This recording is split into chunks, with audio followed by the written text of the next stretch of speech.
Greetings, gentle readers, fellow earthlings.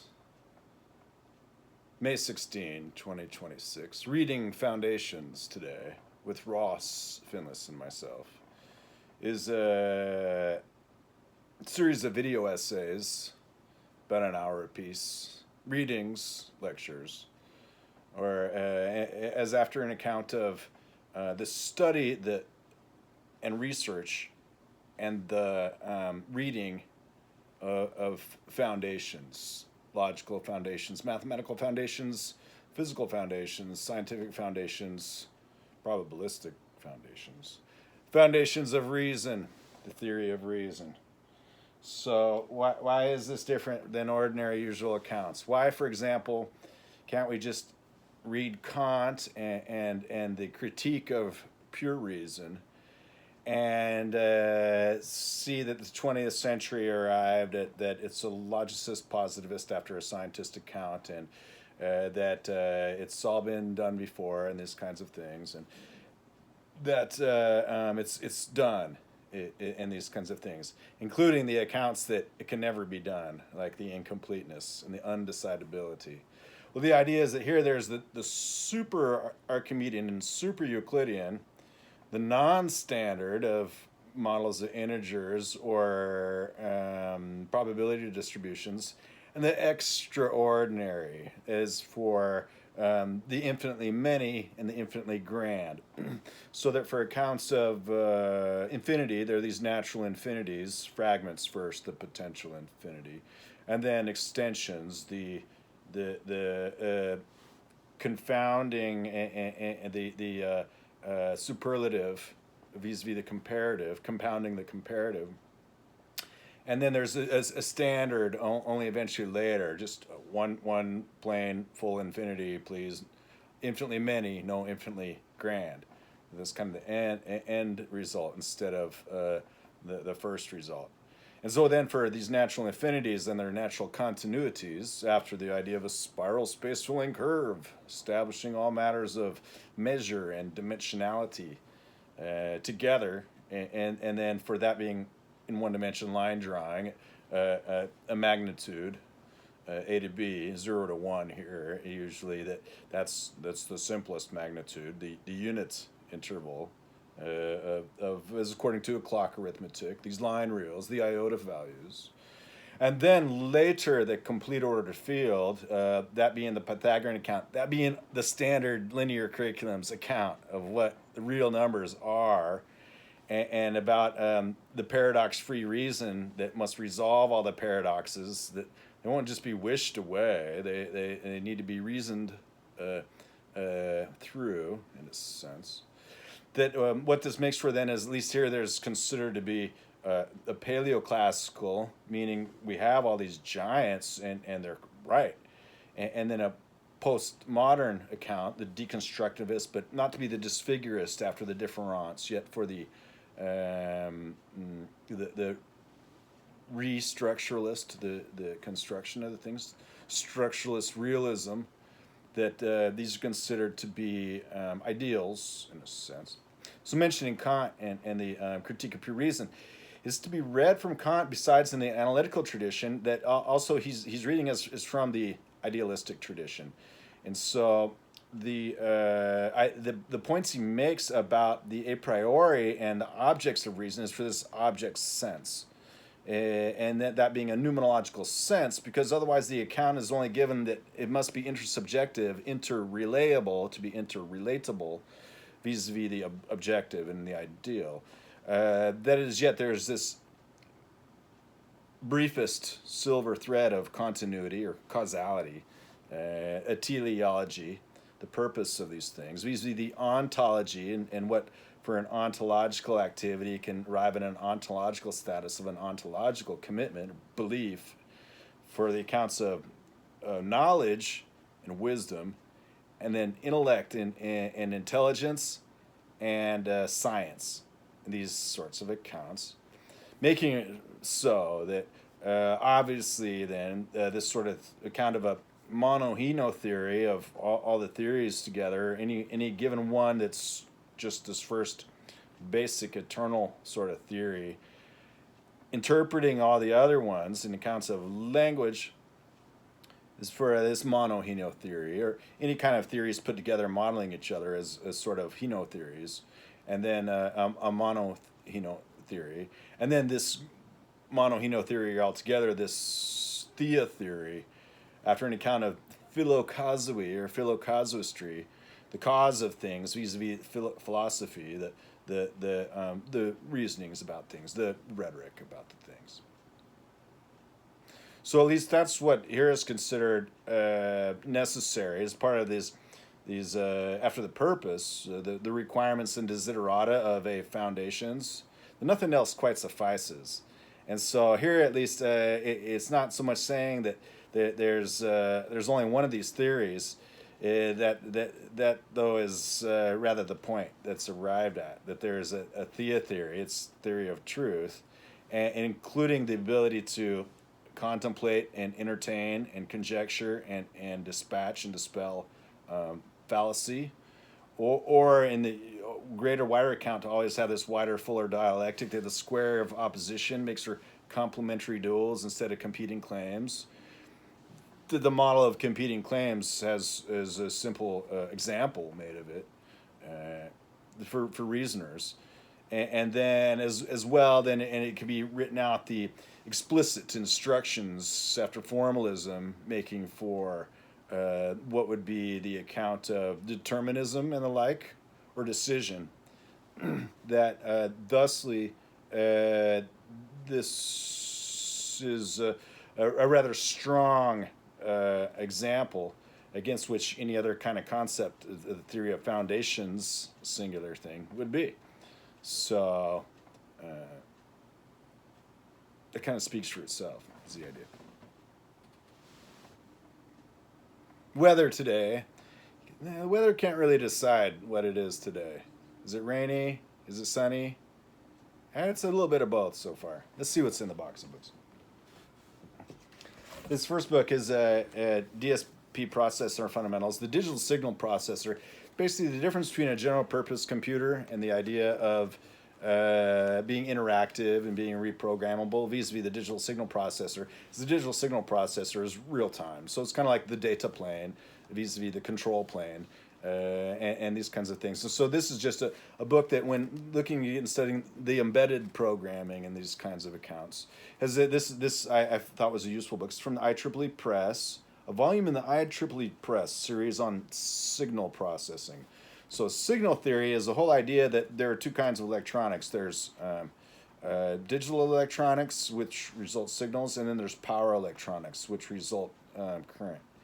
And so, as well, there are always signals. Everything in signal theory is a signal, and it's rather general. And what it means is for information. So then there are a variety of definitions of what are said to be information, like the definition after entropy, or the definition from probability theory, or the definition in signal theory. Those being different accounts of the quantity that is information. Then we're here, for example, the theory of light and color has decoherence altogether as information, whereas the theory of electromagnetic waves is separated from light and color, and that coherence is the account of information in these sorts of signals, with regards to how then that can be perceived as altogether forming the image of things and information. So these are the sorts of accounts. So these digital processors include these ideas here of branching and pipelines. So pipelines and branching can be related to the loop and unrolling the loop. So the loop in programming can be just considered the idea of the routine. And while is the usual idea that while something is so, to do something, or to do something while, or for a given account of something, that being basically the same construct in a different syntactic construct. Do while do for, and for each, and the like. And then it has that branching comes at a cost. Because the usual idea in computers is the whole idea of gates is making for branching, and the conjunctive and disjunctive, or and an or an XOR and XNOR, these sorts of the binary operations on 2 bits, which will result a bit. And what they mean for then their representations as truth values, usually enough. Then has that the branches can come at a cost because the pipelining is the idea that the computer can kind of lay out its plan and what it's going to do, and so it loads the operands, the micro operands, mu or micro ops, mu ops, and then that when there's a branch, then the whole idea is that if the branch is followed according to the expected route that was laid out, then it proceeds, and if it doesn't, then it has to be thrown away, and it causes the pipeline stalls in these sorts of accounts. So there can be an idea is that for something like reversing a string or something like that, then in the usual account, it has that it's a constant cost, and there's no essentially no pipelining for iteration and the conditional if and the conditional.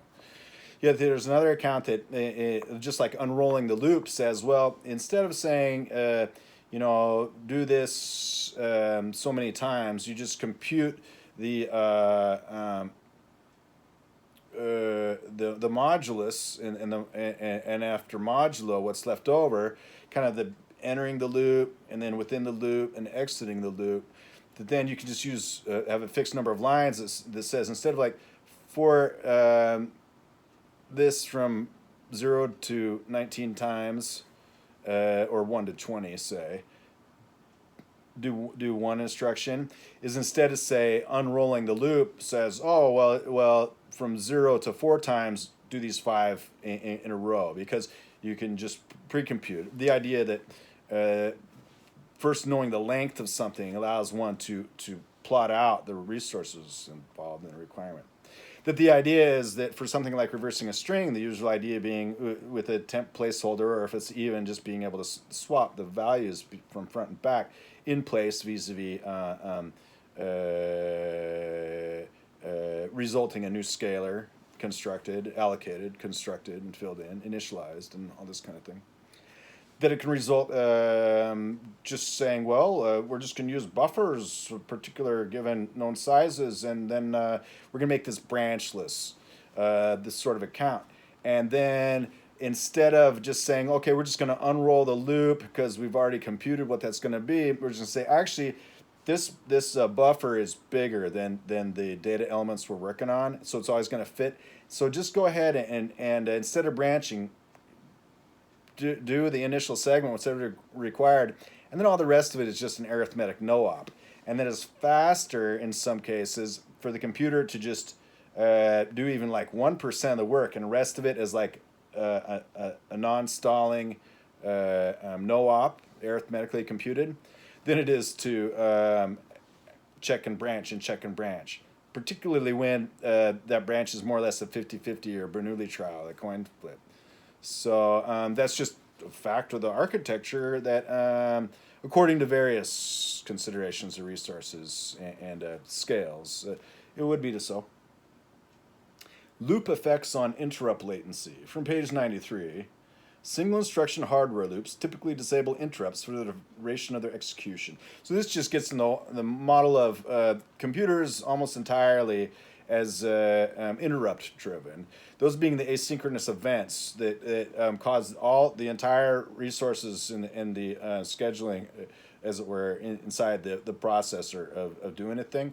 Then getting into ideas of the operating system design. So this was discussed quite a bit more thoroughly back in the operating system talks and the software talks from Logos 2000. Serial clock generation. Serial clock generation is like, well, the overall idea above the interrupts is that there's a clock oscillator, and that's just pumping the chip every time interval, or according to the systolic, the heartbeat of this chip. That that's basically what then is usual kind of a digital signal processor is the chip is just running. It only has one routine, and it does it all the time, and then that is fixed in its resources. And then according to signal processing and various accounts of transforms usually, and the lossy and lossless and all this kind of thing, and Shannon and Nyquist, and that one of the greatest theorems about that, if you have a frequency and you super sample it twice the frequency, if you have a signal and you super sample it twice the frequency that the signal has, then you can get out of it something that you can't tell the difference from what it comes in. So these are the sorts of accounts that go into these sorts of ideas. Clock cycles, instruction cycles, time division multiplex, the cooperative vis-a-vis the preemptive, fabrication details, features, logic. The logic on the computer chips is it's a machine and it's got inputs and outputs, and it makes a logic. These are the standard logic, custom logic, the like. Assembly language, the programmability of chips.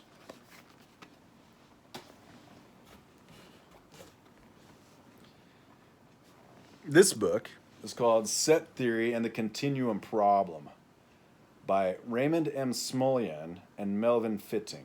So set theory is a theory of one relation. It's only got one relation, and else or member, and so that's it's very simple and it can be very thusly fundamental.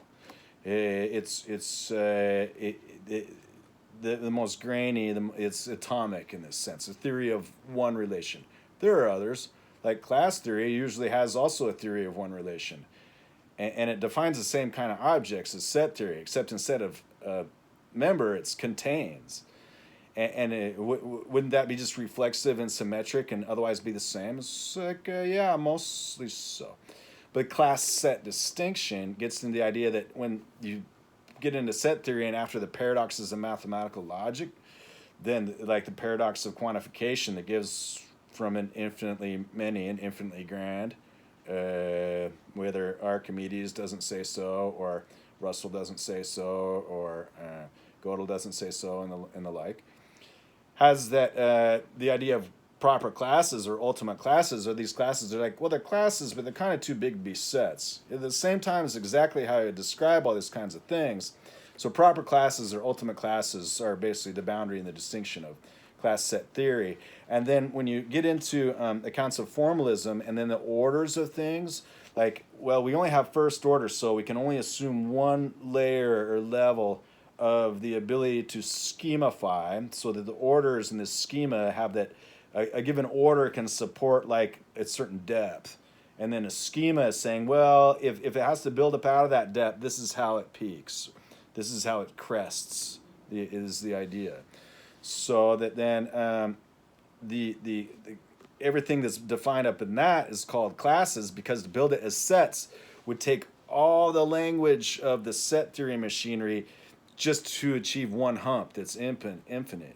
And so where something would be after comprehension or the closure of these things, after induction, usually enough in the cases for induction, for example, like piano arithmetic or something like that, then it's said for something like ZF set theory that like at least one of the axioms is always a schema, an axiom schema, because it just wouldn't be so that would be the way things are, simply intractably. That this is sort of issue that then gets into set theory. Then the continuum problem is this.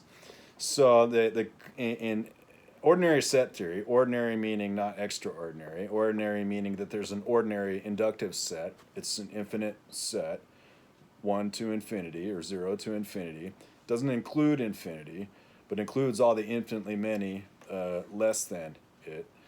Then it has that and we call this the Cantorian after Georg Cantor, and usually it's called ZF for Zermelo-Fraenkel, ZF set theory. Then has that after uncountability and after the power set theorem, and then relation of that to models of arithmetic in set theory, because it's not, a set theory doesn't have numbers in it, it just has sets. And so making the accounts of when those describe other things, or when they're defined to be so, like numbers or functions in descriptive set theory, then has that relating the numbers after the power set result, then the number theoretic results of uncountability, has that the first transfinite cardinal Aleph 0 is less than later transfinite cardinals Aleph 1 and so on. And then it's also less than the account after the cardinal exponentiation Aleph 0 and 2 to the Aleph 0. And that being just a usual enough way to say that, well, if you took all the elements of Cantor space, we'd call that 2 to the omega. And then ordinal exponentiation and cardinal exponentiation are different because ordinals are numbers and cardinals are counts. And so a cardinal itself is like the equivalence class of all the possible things with the same count. Whereas a number is kind of alike, except that the number is like the inside of that. X equals X, V is V, X equals V backslash X. The elementary embedding in the after the Kunin inconsistency of all the things that a cardinal can be and a number can be, that in set theory instead they're just lined up to be the same when there's a great difference between numbering and counting. So similarly for ordinal exponentiation and cardinal exponentiation, they're different. And there's that, for example, 2 to the omega it's related, it's various and structural then.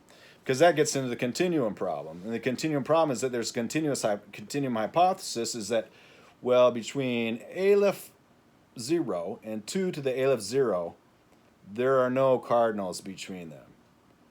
And then the generalized continuum hypothesis, and that's so for 2 to the 2 to the Aleph 0, so that Aleph 1 equals 2 to the Aleph 0. And then C is the cardinal of the continuum, whatever that's supposed to be. And it's usually going to be 2 to the Aleph 0. So the continuum problem is saying, well, it's open whether it's so or not so, the continuum hypothesis. Yet if it's so, then there aren't any ordinals equivalent to a cardinal between the one or the other, the lesser and the greater. But if it's not so, then there is an ordinal that is between the Aleph 0 and Aleph greater than 1, 2 to the Aleph 0. So what happens is these accounts of the strict inequalities and orderings carrying on together, and the infinite, they break, and they go back and forth. And so Gödel, after he proved the completeness of arithmetic, and then the incompleteness, saying, oh, well, and I just diagonalize it, or it's always called anti-diagonalize here instead of the diagonal argument, because the diagonal has stuff to do with matrix theory, and that diagonalization is a different thing than anti-diagonalization, which is saying just apply it to finite numbers. You can anti-diagonalize 0, 1, 2 and arrive at 3. You know, that it's ancient this way, the accounts, and as for potential and actual infinity and all this kind of stuff.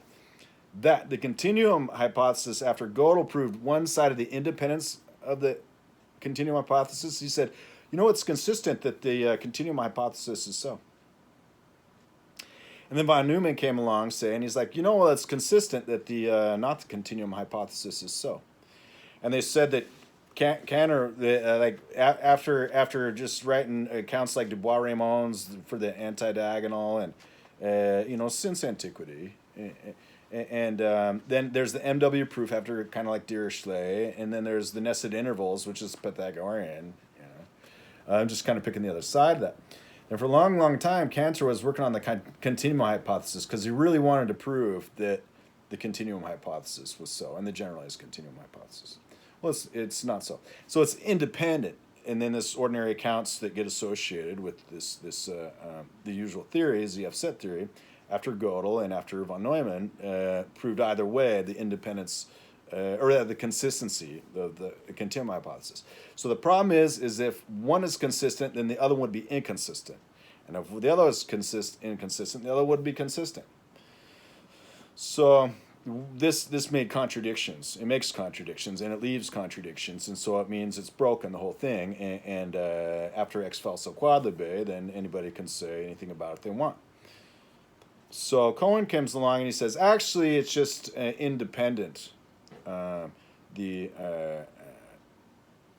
ordinary set theory, meaning you can't prove it either way. Whereas the idea of a consistency result is like, well, if a consistency result, according to expansion and comprehension, it exists.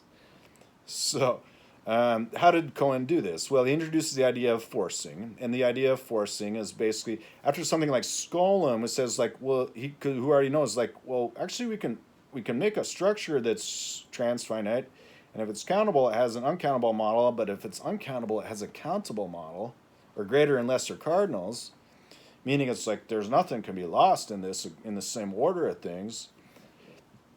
So after Skolem, then Paul Cohen, in the independence of the continuum hypothesis, basically writes like, well, I'm just going to build a schema where one or the other can be so, and at the end I add an axiom and I switch it and I say, look, it's broken open by this. And so it's actually got 3 inconsistencies now, but the idea usually is like, well, as long as you only follow that line and don't look around the edges or under the rug where it's been swept, then you can talk about large cardinal axioms.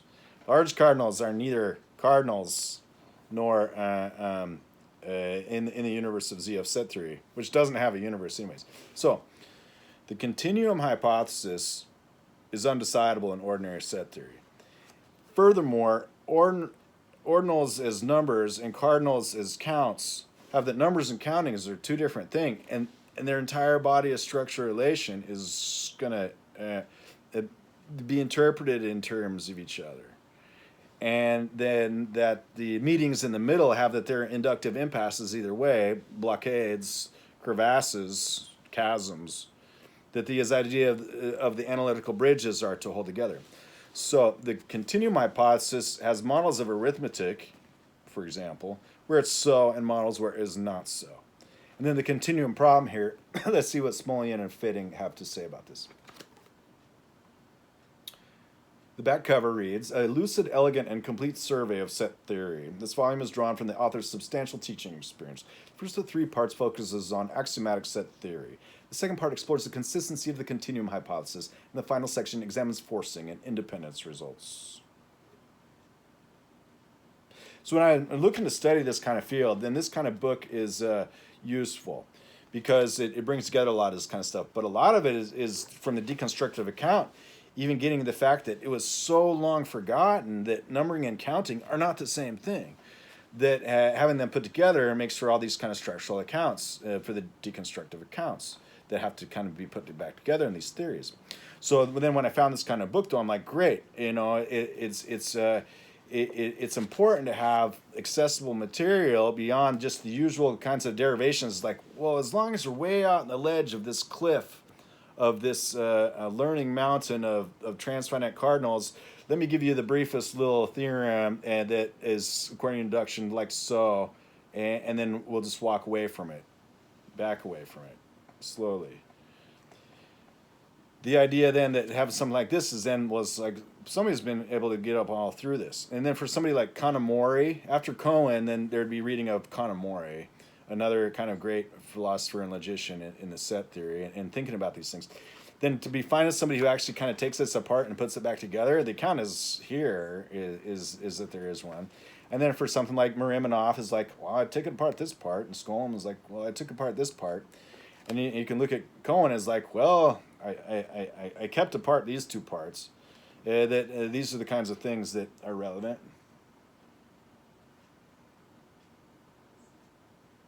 Talk about Sierpinski, Cantor's theorem, almost usually meaning the power set result.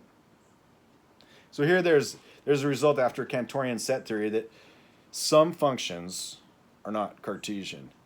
So Descartes has anything named after Descartes is usually called Cartesian instead of Descartesian. And so the Cartesian function is like, well, if there's a function and it's got a to 1 and b to 2, then also a to 2 and b to 1 is a function. You can reorder them. The idea of a non-Cartesian function is like, well, actually it's a line between 0 and infinity, and so then we just have scaled that to 0 to 1, and so you can't really reorder that because it would break the line somewhere along the way. So these are non-Cartesian functions. So an issue in trying to formalize that in system provers like modern accounts that use total functions for everything, is that it wouldn't necessarily be a disambiguation in terms of and orderings and functions and relations. It could still be like non-Cartesian functions and super-Cartesian functions, to then have it, then that a bunch of usual counts would be written in functions in the language of these Cartesian functions everywhere, because they don't know the difference in the usual counts, and that's the primitive in the language. That then it would just be modeled above, kind of like building a first-class type theory and a theory of types. Be cumbersome, but it's still quite formally correct in all these kinds of things. Since we have now given a definition of truth at possible worlds for the atomic formulas of the language of M, we have completed the definition of the family of S4 models we will be investigating. So theories without universes then get talking about worlds, domains of discourse and their worlds, and these kinds of things. So that's then its own sort of account of the relativism of things. Modal relativism is kind of like apples and oranges in this sort of account. Suppose we succeed in non-classical logics. What have we accomplished? We will establish the independence of the continuum hypothesis, but using a non-classical logic. So non-classical logic here is that classical logic is what's so is so. So there's a difference between a non-classical logic and a paleoclassical logic that's modal temporal relevance logic. Gödel showed that continuum hypothesis is relatively consistent, and so it cannot be disproved in ZF, or that it exists. And so according to a model theorist's account of structure, it's so. Specifically, he produced a formula, call it LX, earlier rewrote context, that defines a transitive subclass L of V having a property that is the first order inverse, in which the continuum hypothesis, axiom of choice, and axiom of constructibility are all true. All are true. Fortunately, this method won't work in proving the independence of the continuum hypothesis. Yeah, no, it wouldn't. Suppose we had a formula, MX, that defined a transitive proper class M, so it's not a set, so that M is a first-order universe in which the negation of the continuum hypothesis is true. So it's just saying that, well, at the end of the world, it's inverted. And this reads, as you can read from Cohen's paper, it's kind of just happens at the end. He's like, and it's the opposite. We assume all this can be carried out within ZF itself. Well, there's a problem for you, because ZF has no universe. So each axiom of ZF relativizes to MX's theorem of ZF, and similarly for the negation of the continuum hypothesis. So it doesn't mention von Neumann and von Neumann's account of the other side of the continuum hypothesis. Because before Cohen showed a way to say that there's been arrived at, following all these assumptions, the independence of the continuum hypothesis, that von Neumann's account of the consistency the other way is to be included in these sorts of accounts. Because, and not just merely because it is an account, and then also it would show what would be contradictions either way. Readily derived contradictions. Suppose we succeed. What have we accomplished? We will have established the independence of the continuum hypothesis, but using a non-classical logic. So what? Well, as it happens, there are several non-classical logics into which classical logic can be embedded in non-trivial ways. The account of embedding is usually like, well, it's entirely contained. It's embedded in this other one, and so we can say that it's a model. One models the other. Then the problem is in the extensions on the either side of that, if they're not having the same accounts of closures, completions, compactifications, then consistency and completeness, then they don't. So that has to be said. So it's saying that in non-trivial ways it's useful, or that it's so. The authors say that is for a particular non-classical logic, and there may be a way of translating each classical logic formula phi into a formula phi star in the language of n in such a way that phi is a classical theorem if and only if phi star is a theorem of n. Then if we could show that CH star does not follow from ZF star in the non-classical logic n, this would be enough to establish that CH does not follow from ZF classically. This was more or less Cohen's original approach, though it was not described quite as we did. In fact, it's different. It's a model-theoretic approach, and it basically takes M and M prime, or M and M star, takes it outside. Cohen understood this desire for classical models, and so, although the non-classical approach sketched above was the original version of forcing, the published version was along different lines. If an inner model approach cannot work, what about constructing a new model, M prime, next to a given first-order model M, but in such a way that the members of M prime have names in M, so the truth or falsity of assertion about M prime can be considered from inside M, even though M prime itself is not a submodel M. Turns out this is possible. One has considerable control of the properties of M prime using essentially the same machinery described as the non-classical approach. That is, a non-classical model created within M tells us things about the classical model M prime that is outside M. But there is a price to be paid for this. Creation of a classical model M prime in its way just described requires the additional assumption that M is not just a transitive model for ZF but is countable. We will see how later on just how strong an assumption that is. Still, it is an assumption that is not unacceptable, and these models M prime have been extensively studied. So, no,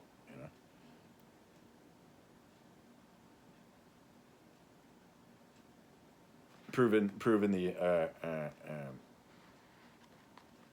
independence of the continuum hypothesis.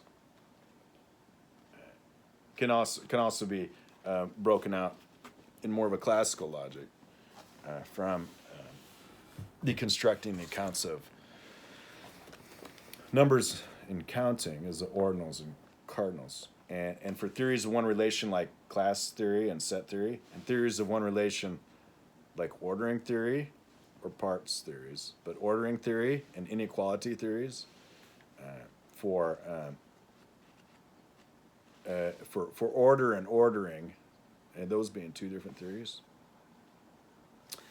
can fix things up. So here that would speak mostly to the account of the Ruleal foundations talk that's here about the differences between competing Rulealities and regularities of well-ordering, well-foundedness, and dispersion, or Martin's axiom, and as to why. That's considered pretty usual.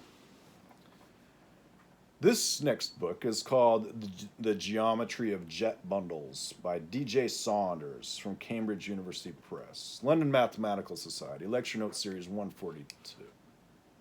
So jet bundles is largely in the world of cosmological physics and the relativistic theories. It's about manifold theory, and so it's about flow and flux. And then the idea is it's much like the account of the ideas of the impulse. So the impulse is like for basics, a basis function is, say, given a coordinate setting, basis function is got a direction and a magnitude. And so something that goes from 0 to 1 is an impulse. And so like Dirac's impulse function, the unit impulse function, says, well, it's an impulse, and underneath that impulse, which is infinitely narrow and infinitely tall, it's a unit impulse. So a radial basis function is kind of like that as well. It's like, well, it's just a round bump on the line, and its area equals 1. And so similarly, it's like a square wave of width 1, height 1 equals 1. So each of these are unit impulses. These are Dirac's unit impulse function and the radial basis unit impulse, a square wave unit impulse. Any of these kinds of things like so.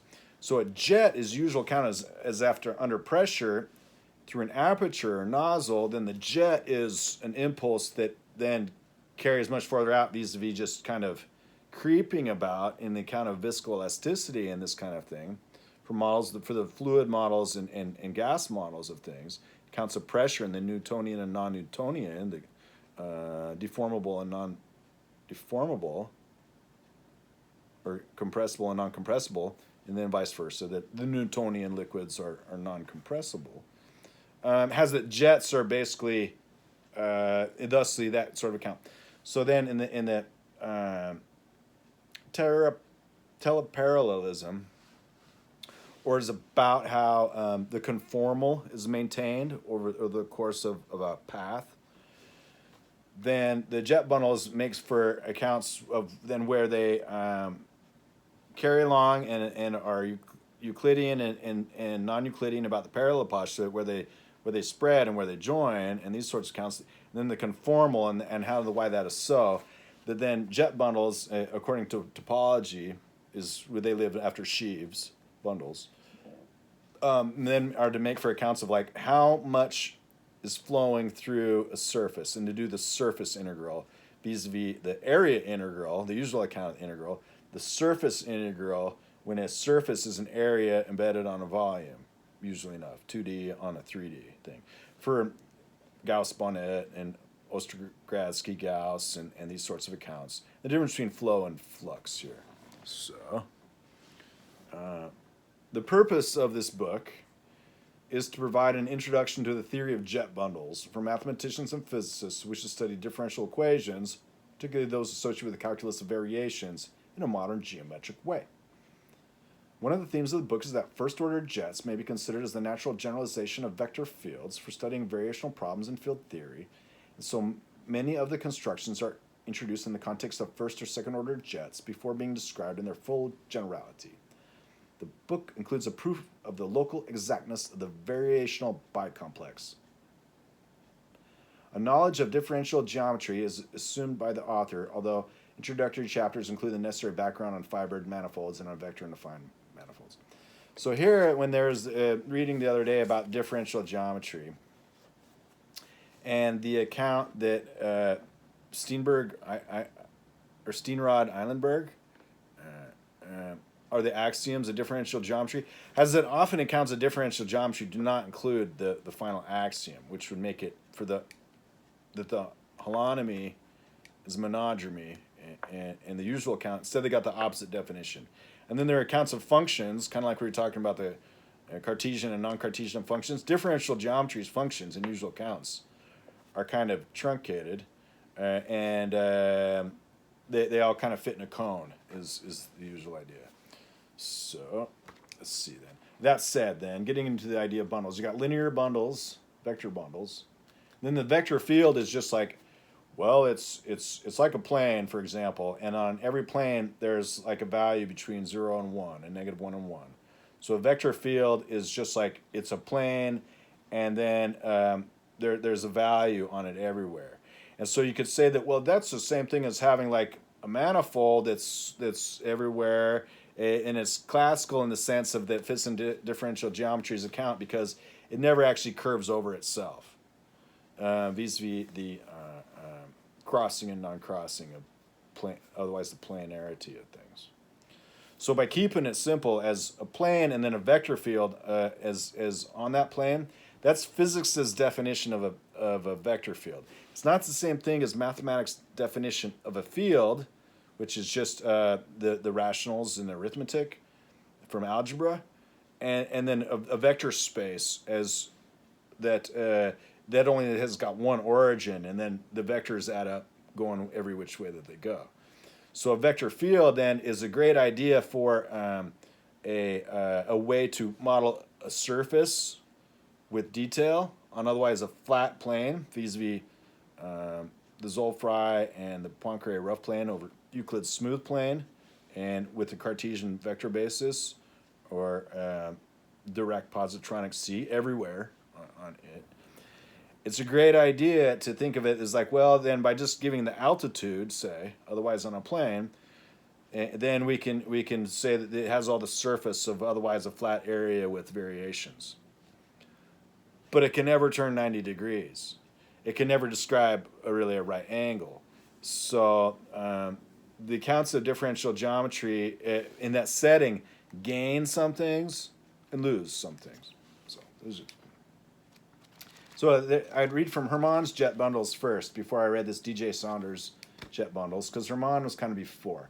This is from 1989. So this would go very well with Hermann's accounts of jet bundles, because then thusly this would probably be an account more in line with differential geometry today, which is kind of a reduced subfield.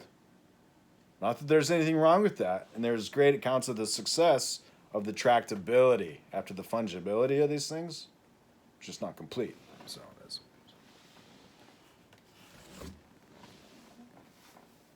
Deconvolution, edited by Gerald M. Webster, Geophysics Reprint Series, number 1, the Society of Exploration Geophysicists. Deconvolution has convolution is for the convolutional setting is a great account of things. It's almost before reflections and rotation. It's a symmetry, but instead of the symmetry and the usual kind of reflections and then rotations kind of modifying that, is convolution is like, well, from either side it comes in. And so deconvolution in the convolutive setting is important, and for Haar measure and Haar and lots of things that then all get attached together in all these various ways, but even on its own account is first. So then deconvolution is basically an account of transforms. So much like there's transforms for the analytic after algebra, then deconvolution is making transforms. Prediction error filtering, analog inverse filtering, digital inverse filtering, applications to well logging, multi-channel deconvolution, time-varying deconvolution, Kalman filtering, and homomorphic deconvolution. So Kalman filters and transforms are hand in hand, and one basically implements the other. So the filters and transforms have a lot going on. And it's something to be said that any pair of orthogonal functions or family of orthogonal functions can make a setting for transform. And then the account for the convolutive and here the deconvolutive is to be considered about what would go into the formalism to make that so. So let's see. I look into deconvolution. And what would be found was the principal sort of account that ever since Fourier-style analysis, there was made the account for after Fehler sums and Cesaro summability and Fehler kernels and Dirichlet kernels. The formalism of Fourier-style analysis, which then makes for transform theory, is just kind of an offshoot of that. It would have the convolution, then deconvolution would have this ongoing thing. To the geophysicist, deconvolution means removing through data processing undesirable effects which have occurred in the Earth, attenuation, reverberation, and ghosting. Prime examples of these effects.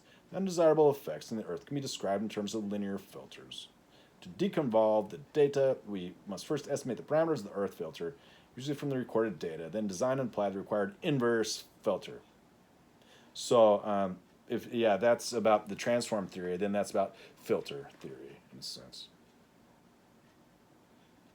And the filters have inverses, the idea being.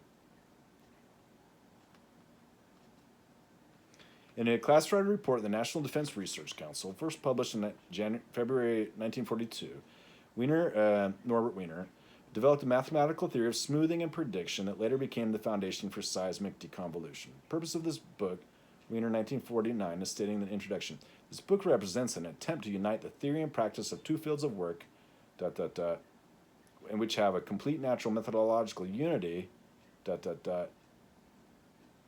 These two fields are those of time series and statistics and of communication engineering. So that's signal theory, and then the ergodic for information and signal theory. Yet here, the deconvolver is analytical setting, and that's just a branch.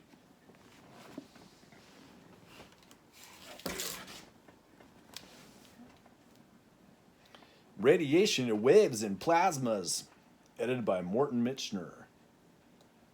Contributions by Beard, Bernstein, Bowley, Buneman, Cooper, De Silva, Drummond, Kino, Simon, and Wilcox. The Fifth Lockheed Symposium on Magnetohydrodynamics. This little volume concerning the many aspects of magnetohydrodynamics contains multifarious information. It should be invaluable to all persons working or interested in this field.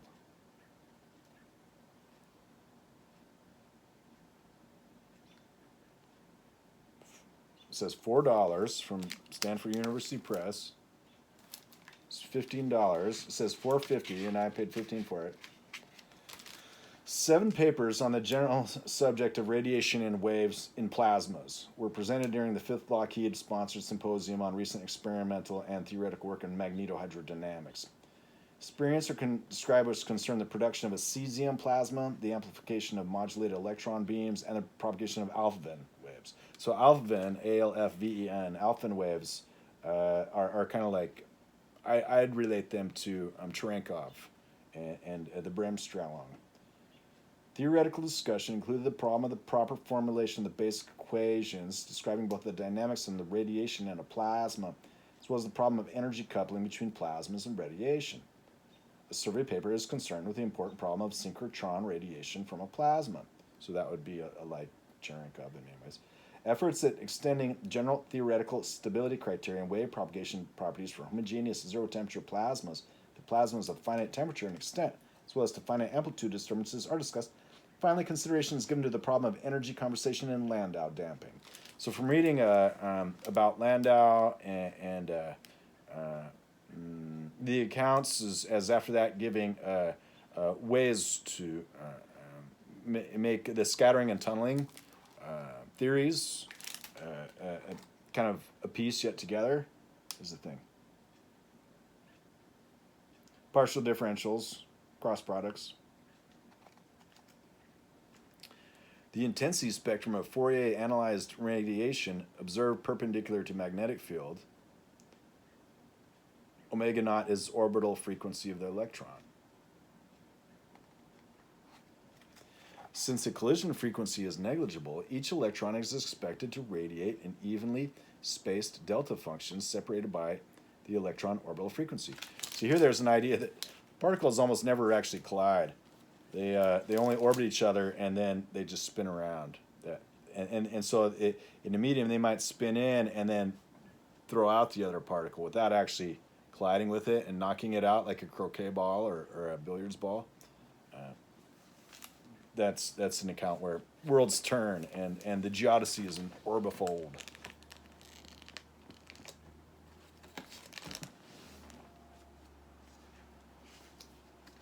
Albert Messiah, Quantum Mechanics, Volume 1.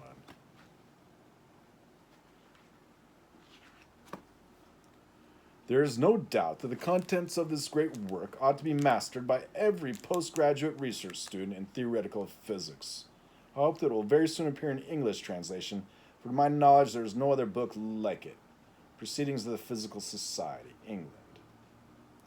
Chiefly contributing to this impression of clarity and coherence of presentation is the fluid and literate style of the author's writing, plus a meticulous attention to detail, with regard both to consistency of notation and arrangement of the various topics discussed. Consistency of notation is key. Consistency in definition, the constancy of a theory. Momentum representation.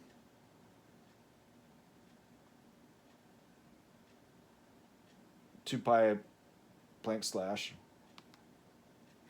That's considered here as about the mathematical constants and physical constants, and why Boltzmann constant for second law thermo and Planck constant for quantum dynamics are having mathematical character, usually hidden in the implicits and the algebraic, these kinds of things.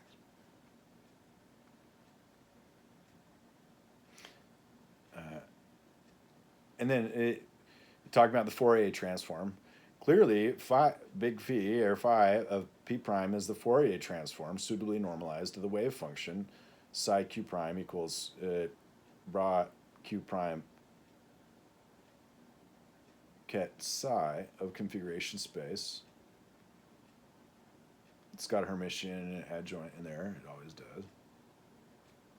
And the account is after psi, and the Schrodinger waves account of the configuration space and all the many bodies, the infinity in it, and then a term in Euler and Gauss that makes for the something like Wick rotation. It is easy to show, one could in fact prove it directly, that the action of the operator Pn on the function phi of p prime reduces to a multiplication by p sub n prime. Then the action of Qn is represented by the operation of partial differentiation, IH slash partial d of the dPn prime. So it's got a product formula. And so the idea then that you can replace this one sum of terms, or otherwise this expression with just a term, and then a differentiability consideration, making for where then those would be the same. So these are called linearizations, usually enough, but they intend to make product formulas, usually addition formulas, sometimes subtraction formulas. So that the algebra then just says, well, that everything just either cancels or is corrected along the way here. These truncations and approximations. And then saying it so that it's like, well, that's just like a Fourier analysis. It's like, well, yes and no, because there's lots of way to do analysis by transforms. And then furthermore, it's like, that's just the properties of what it does, not that it does that. And furthermore, if something in Fourier analysis is given non-uniqueness and the perestroikas and this kind of stuff, it doesn't exactly hold this way. But these are the accounts that are holding all these things together.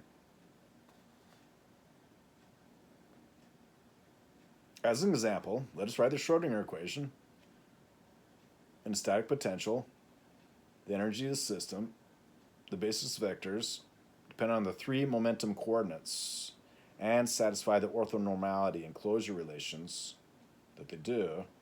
The unitary transformation matrix S. So it's got orthogonality, unitarity, and then they need complementarity. So complementarity lives a lot more in this convolutive setting. Read explicitly. Matrix elements. Wave function in momentum space. Wave function in the usual sense of the term. The Schrodinger equation. It would have wave constants in it, x, k, and t, usually enough that x and t are given out to the Fourier transform, being the usual account.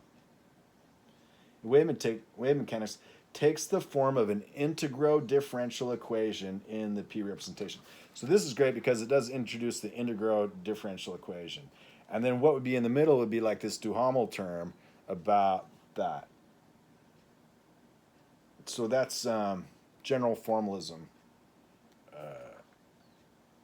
physical content. WKB solution. These kinds of things. Here he's talking about, in the formalism wave mechanics, about statistical ensemble. To summarize, we have shown how the statistical distribution of the results of measurement of a dynamical variable can be deduced from the knowledge of its wave function. It is particularly satisfying that this result can be stated in an entirely general manner. It might be satisfying because I know other ways that can help figure out what's going on around the singular analysis. Vis-a-vis, and that being carrying into the formalism so that later he could use it again. With each dynamical variable, one associates a Hermitian operator possessing a complete orthonormal set of eigenfunctions. And so that gets into matroid analysis and these sorts of things. The outside of the eigensystems.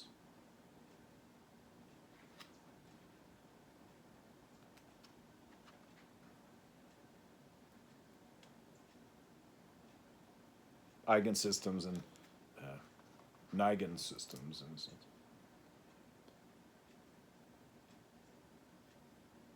Observables, Hermitians, operators. Hermitians are definitely involved with the convolutive setting. The Hermitians and the joint, the usual accounts of making for a psi and a phi. These are the readings of the things here. The Wronskian. Wronskian is a great account from differential analysis.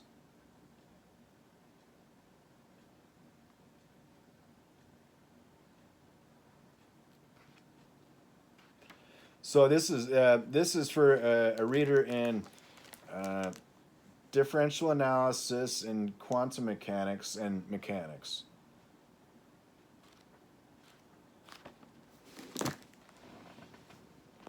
Well, that's about an hour of this. It's like the weather's decided to change again. Reichenbach, Philosophic Foundations of Quantum Mechanics. The guy found one law of large numbers and thought it was the last one and started making all these kind of totalistic statements about it. It's wrong. So Reichenbach's contribution to the statistical mechanics is considered erroneous. So that said, though, I'll read this. This will be picked up next time to try and figure out what can be read from that to try and make a generous reading of them, and see what arguments he addressed and confronted to make his case, to find where then those could be revisited and make the greater case, the wider, fuller dialectic. Well then, gentle readers, good day.